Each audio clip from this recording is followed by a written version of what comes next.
వృషభ రాశి వారి ఇంట్లో రహస్యంగా రాత్రిపూట ఈ దేవత తిరుగుతుంది. ఆ దేవత ఎవరో తెలిస్తే మీ గుండె జల్లుమంటుంది. అర్ధరాత్రి పూట గళ్ళు గళ్ళుమని గజ్జల శబ్దంతో ఆ దేవత మీ ఇంటి చుట్టూతా తిరుగుతుంది. అంటే మీరు కొన్నిసార్లు భయపడినటువంటి సందర్భాలు కూడా ఉండుంటాయి ఆ చప్పుడు విని. ఎవరా అంటే ఏదైనా చెడు శక్తులు తిరుగుతున్నాయేమో, లేకపోతే ఎవరన్నా తిరుగుతున్నారేమో అని చెప్పేసి భయపడిన సందర్భాలు కూడా ఉన్నాయి. అలా తిరిగింది ఎవరో తెలిస్తే మీరు ఖచ్చితంగా ఆశ్చర్యపోతారు. వీడియోని మీరు పూర్తిగా ఒక్క 10 నిమిషాలు చివరి దాకా చూస్తే అసలు ఏంటనేది మీకు క్లియర్గా అర్థమవుతుంది. ఎందుకు అనంటే నిజంగా అదృష్టం ఉంటేనే ఈ వీడియో మీకు అంటబడుతుంది. అంతకన్నా అదృష్టం ఉంటేనే ఈ వీడియో మీరు పూర్తిగా వినగలుగుతారు. ఎందుకంటే ప్రతిదీ వీడియోల కోసమే చేశారు అని చెప్పేసి కొంతమంది తేలిగ్గా తీసి పడేస్తారండి. అలా ఎప్పుడూ కూడా అనుకోవద్దు. ఎందుకు అనంటే దేవుడు ప్రతిదీ కూడా ఆ దైవం రూపంలో వస్తే ఏ మనిషికి కూడా తట్టుకునేటటువంటి శక్తి ఉండదు. కాబట్టి ఏదో ఒక మనిషి రూపంలో కానీ, మాట రూపంలో కానీ కొన్ని సంకేతాలు మనకు తెలియజేస్తూ ఉంటాడు. వాటిని వాడుకున్న వాళ్ళు అదృష్టవంతులు అవుతారు, లేదు అని తీసి పడేసిన వాళ్ళు దురదృష్టవంతులు అవుతారు. ఎందుకనంటే అదృష్టం అనేది, అవకాశం అనేది ఒక్కసారి తలుపు తడుతుంది. అది తెలుసుకున్న వాళ్ళు అదృష్టవంతులు అనమాట. చక్కగా ఈ వీడియోను పూర్తిగా చూడండి. ఈ వృషభ రాశి వాళ్ళది వచ్చేటప్పటికి రాశి పరంగా 2వ రాశి. ఈ రాశికి అధిపతి శుక్రుడు. ఈ వృషభ రాశి వాళ్ళు వ్యక్తిగతంగా చాలా చాలా మంచివారండి. అన్నింటికి మించి కష్టజీవులు. వాళ్ళు ఉదయం లేచిన దగ్గర నుంచి రాత్రి పడుకునే వరకు కూడా రెక్కలు ముక్కలైపోయేటట్లుగా కష్టపడుతూనే ఉంటారు. ఒళ్ళు దాచుకుందాము, సుఖపడదాము అనేటటువంటిది చరిత్రలోనే వీరికి ఉండదు. వీరు చిన్న పిల్లల దగ్గర నుంచి వాళ్ళు ముసలోళ్ళు అయిపోయి వాళ్ళ ఒంట్లో కొంచెం ఓపికన్నా సరే లేచి ఏదో ఒక పని చేద్దాము అని చెప్పేసి తపన పడుతూ ఉంటారనమాట. అంటే వాళ్ళ మనస్తత్వం అనేది నిస్వార్థంగా ఉంటుంది. మన వల్ల ఎవరు ఇబ్బంది పడకూడదు అని కష్టపడేటటువంటి మనస్తత్వం అనమాట. అలాగే వీరికి కష్టాలు కూడా చాలా ఎక్కువగా ఉంటాయి. కలుసుబాటు అనేది తక్కువగా ఉంటుందన్నమాట. ఎందుకు అనంటే దైవానుగ్రహం అనేది వీరి మీద కొంచెం తక్కువగా ఉంటుంది. వీరు మంచితనం వల్ల అవ్వచ్చు, వీరిలో కొంచెం అమాయకత్వం ఉంటుంది. అలాగే అన్నింటికి మించి విపరీతమైనటువంటి కోపం ఉంటుంది, మొండితనము ఉంటుంది. ఇలా అన్ని రకాలైనటువంటి లక్షణాలు కలుపుకొని వీరు ఉంటారనమాట. దానివల్ల వీరి జీవితంలో కొన్ని సమస్యలు ఎదుర్కొనేటటువంటి అవకాశం అనేది కూడా ఉంటుంది. ఒక్కొక్కసారి ఏంటంటే ఎదుటివారి మాటల మీద ఎక్కువగా డిపెండ్ అవుతూ ఉంటారు ఈ వృషభ రాశి వాళ్ళు వచ్చేటప్పటికి. అంటే అసలు నిజాలు ఏం చెయ్యాలి ఏంటి అనేది వీరికి తెలుసు కానీ పక్కన వాళ్ళు చెప్పిందే కరెక్ట్ ఏమో అని చెప్పేసి కొంచెం గుడ్డిగా నమ్ముతూ ఉంటారు. అలా ఎప్పుడూ కూడా ప్రతి విషయాన్ని మనం అనుకోకూడదు. అన్నీ అలా అని అనుకోకూడదు, అన్నీ రాంగ్ అని కూడా అనుకోకూడదు. నమ్మేవి నమ్మాలి, మనం తీసుకునేటటువంటివి మనం తీసుకోవాలి, కానీ అన్నింటినీ తీసుకోకూడదు. అలా అనుకుంటే ఇది కూడా అనొచ్చు మీరు. అంటే ఇప్పుడు మీరు చెప్పే వీడియో కూడా నిజమని మేము ఎట్లా నమ్మాలని చెప్పేసి. ఇప్పుడు మీరు నమ్ముతారో నమ్మరో, దీనివల్ల మీకు నష్టం అయితే లేదు కదా, మీకు ఎటువంటి నష్టము లేదు. దీనికి రూపాయితో మీరు ఖర్చు చేసి పెట్టుబడి పెట్టేది ఏమీ లేదు. మీకు నమ్మకం ఉంటే చూస్తారు, నమ్మకం లేదనుకోండి స్కిప్ చేసేసి పక్కకి వెళ్ళిపోతారు. అంతేకాని దీనికి మీరు నష్టపోయేది ఏం లేదు కదా. కాబట్టి అది నమ్ముతారు నమ్మరా అనేది మీ ఇష్టం.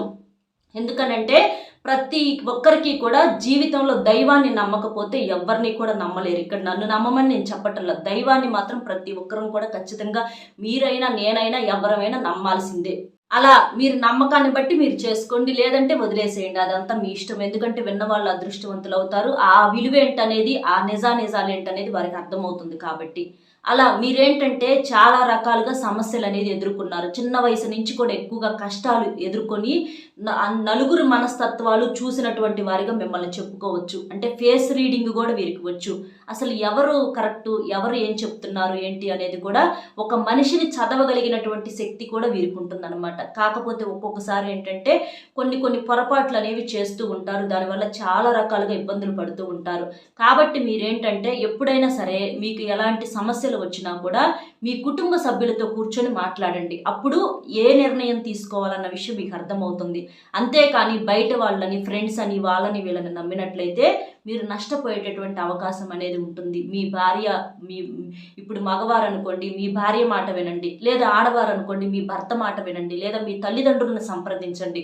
అలా మీకు నిజాలు ఏంటి అనేది అంచనా వేసుకొని మీరు ఒక నిర్ణయం తీసుకోండి ఏదైనా చేసేటప్పుడు. అంతేకాని బయట వాళ్ళని ప్రతి ఒక్కరిని కూడా నమ్మితే చాలా నష్టపోయేటటువంటి జరిగేటటువంటి ప్రమాదం అనేది ఉంది.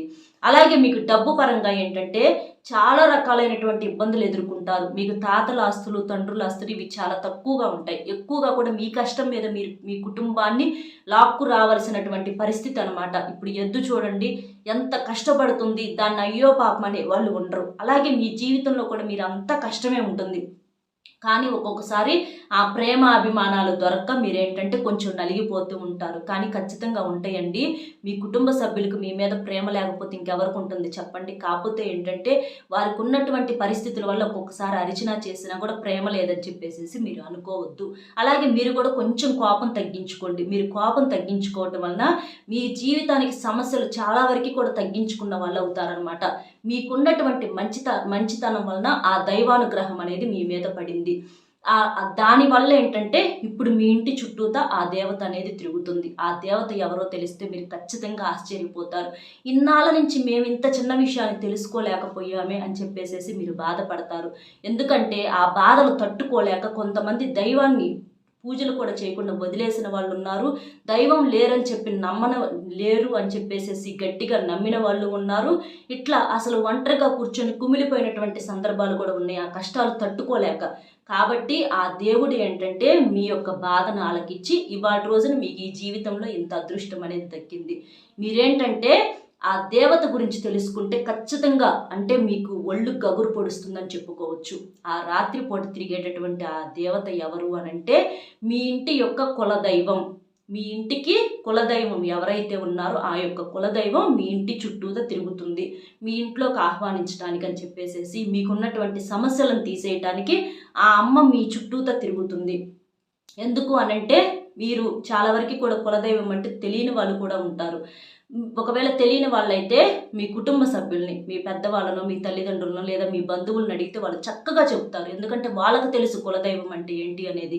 ఎందుకు అనంటే వెనకటి రోజుల్లో చక్కగా ఆ కులదైవానికి పూజలు చేసి ప్రత్యేకంగా ఉపవాసాలుండి మొక్కులు చెల్లించుకొని వాళ్ళకు ఉన్నటువంటి ప్రతి కష్టాన్ని కూడా తీసేసుకునే వాళ్ళనమాట. అంటే అంత చక్కగా కులదైవాన్ని నియమ నిష్ఠలతో పూజలు చేసి వాళ్ళు సమస్యల నుంచి బయటపడేవాళ్ళు. ఇప్పుడు ఏంటంటే మనకి చాలా వరకు కూడా ఫాస్ట్గా ఉండేటటువంటి కలికాలం కాటాన ఇవన్నీ కూడా పట్టించుకోకుండా సమస్యలతో ఫైటింగ్ చేయటమే సరిపోతుంది. ఉదయం లేచిన దగ్గర నుంచి రాత్రి వరకు కష్టపడటమే సరిపోతుంది. ఎంత కష్టపడినా చివరికి ఏమన్నా ఫలితం ఉంటుందా? ఎంత కష్టపడితే ₹1 వస్తుందో అంతకన్నా స్పీడ్గా ఖర్చు అయిపోతూ ఉంటుంది.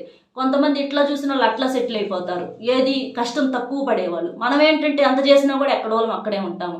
కాబట్టి అలాంటివన్నిటిని తీసేయటానికి అంటే మీ జీవితంలో ఉన్నటువంటి చెడును మొత్తాన్ని తీసేయటానికి ఆ అమ్మ అనుగ్రహం అనేది మీ మీద ఉంది. కాబట్టి మీ కులదైవం ఎవరో తెలిసిన వాళ్ళు చక్కగా అంటే ఆ నియమాలతోటి ఇంట్లో పూజ చేసుకోవాలా లేకపోతే ఏదన్నా గుళ్ళో పూజ చేయాలా అనేది తెలుసుకొని అలా చేసుకోండి.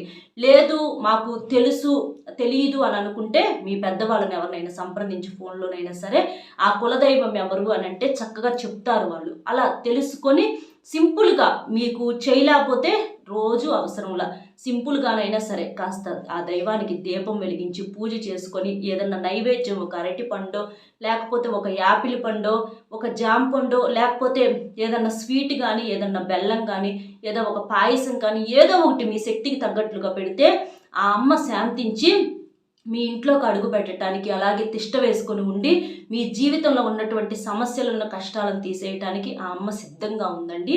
మీరు లోపలికి ఆహ్వానించడం ఒక్కటే మిగిలింది. కాబట్టి తెలుసుకొని ఆ అమ్మకు చేయాల్సినటువంటి పూజ మీ శక్తికి తగ్గట్లుగా చేసే నియమాలతోటి చేసినట్లయితే ఆ అమ్మ మీ ఇంట్లోకి అడుగు పెడుతుంది. ఆ గజ్జల శబ్దం నిజంగా అదృష్టం అండి. అంటే మీ జీవితంలోకి సిరి సంపదలు రావటం కోసమే ఆ గజ్జల శబ్దం అనేది మీరు వినగలుగుతారు. అదృష్టం అనమాట. అలా గజ్జల శబ్దం వినబడుతుంది. అంతేగాని చెడు శక్తులని మాత్రం అనుకోవద్దు. కులదేవత తిరుగుతుంది. ఆ కులదేవత మీ ఇంట్లో తిష్ట వేసుకోవడానికి సిద్ధంగా ఉంది. కాబట్టి ఆ అమ్మను మీకు తెలిసినటువంటి పద్ధతుల్లో మీరు చక్కగా పిలిచి ఆహ్వానించి ఆ అమ్మ యొక్క ఆశీర్వాదం పొందండి. మీ సమస్యల నుంచి పూర్తిగా బయటపడండి. ఇక మీ జీవితంలో మార్పులు చూడండి. డబ్బుకు సంబంధించిన సమస్యలు కానీ, భార్యాభర్తల మధ్య గొడవలు, లేదా ఏదన్నా ఏ సమస్యలు ఉన్నా సరే అవన్నీ కూడా క్లియర్ అయిపోయి సంతోషంగా ఉండటానికి అవకాశం అనేది ఉంటుంది. కాబట్టి చక్కగా ఈ పరిహారం అనేది, అంటే ఈ అమ్మ కులదేవత ఎవరనేది ఖచ్చితంగా తెలుసుకోండి. అశ్రద్ధ చెయ్యొద్దు, నమ్మిన వాళ్ళు చేసుకోండి, అదృష్టవంతులు అవుతారు. లేదు అనుకుంటే అది మీ ఇష్టం. అంతేకాని దయచేసి బ్యాడ్గా కామెంట్ మాత్రం పెట్టొద్దు. అలా నమ్మని వాళ్ళకి మీ కులదేవత ఉంది అని చెప్పేసేసి మీరు వీడియోకి ఒక లైక్ ఇచ్చి ఆ కులదేవత పేరు కూడా కామెంట్ చేయండి. ఎందుకంటే తెలియని వాళ్ళు కూడా తెలుసుకునేటటువంటి అవకాశం అనేది ఉంటుంది. వాళ్ళు కూడా నమ్మి బాగుపడేటటువంటి అవకాశం అనేది ఉంటుంది. కాబట్టి ఒక్క లైక్ ఇచ్చి కులదేవత పేరు కామెంట్ చేయండి. మరొక మంచి విషయంతో మళ్ళీ కలుద్దాం. Bye friends. మీకు తెలిసిన మిత్రులకు కూడా షేర్ చేయండి.